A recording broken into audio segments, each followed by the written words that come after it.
Can you tell us a little bit about the background of Masten for people who aren't familiar with it? So background, basically we started the company back in 2004.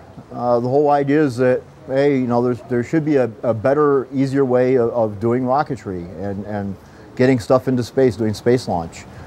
A lot of it comes from the fact that I've been basically playing with rockets ever since I was a little kid. I used to do the Estes kits back when I was a kid, and I got older, and that morphed into a hobby of playing around with high-power rockets, and which is basically Estes for grown-ups. They're much larger, require a larger budget, et cetera, et cetera.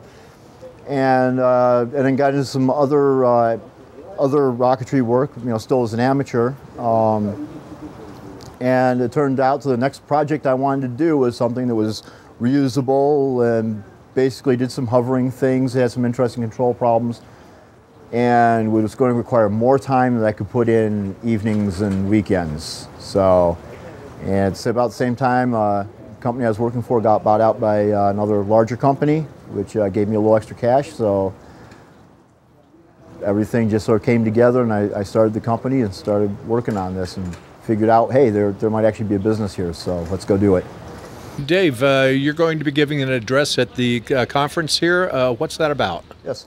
Basically what we're going to do is a quick update on what we've been working on for the past year. Probably touch on a few things, talk a little bit about the in-air relight of our engine that we did back in May, give a little bit of update about some of the projects we're currently working on, and the testing as it progresses. Now, you're based out in Mojave, California, with a whole bunch of what have come to be known as NewSpace companies.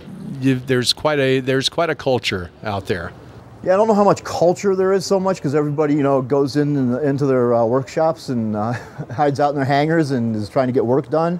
Actually, I just ran into Jeff Grayson, the CEO of X-Corp. And we basically were just talking about how, we work right next to each other, but we only see each other when we come to conferences. But there is a lot of, the basic industrial support is there. We're close enough to Los Angeles that it's not too terrible in terms of being out in the middle of nowhere. We're out on the edge of nowhere, not in the middle of nowhere. So basically, and Mojave is a great place to work. Not such a great place to live, but it's a great place to work. And the neighbors don't complain about testing rocket engines. So the major current project right now is a contract for NASA. It's called Cruiser, the Commercial Reusable Suborbital, did I get that right? Commercial Reusable Suborbital Research, which is basically a contract to fly commercially, basically a commercial contract where they give us money to provide a service, much like they would if they were going traveling and they needed to buy tickets from Southwest. And what they're actually purchasing is a ride up to the edge of space and back down.